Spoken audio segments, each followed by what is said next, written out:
இப்போ பார்த்திங்கன்னா பில்லெல்லாம் அறுத்துட்டு வந்து எடுத்துகிட்டு வந்து இங்கே போட்டாச்சு. இப்போ மிஷின் ஸ்டார்ட் பண்ண போகிறோம். ஸ்டார்ட் பண்ணி மிஷினுக்கு போட போகிறோம்.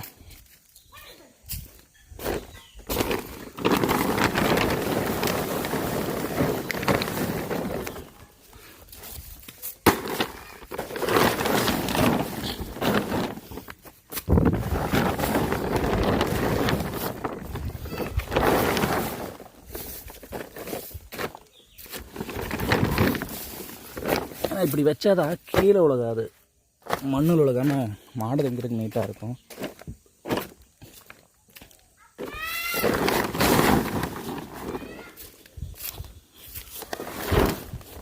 ஸோ இதை ரெடி பண்ணியாச்சு.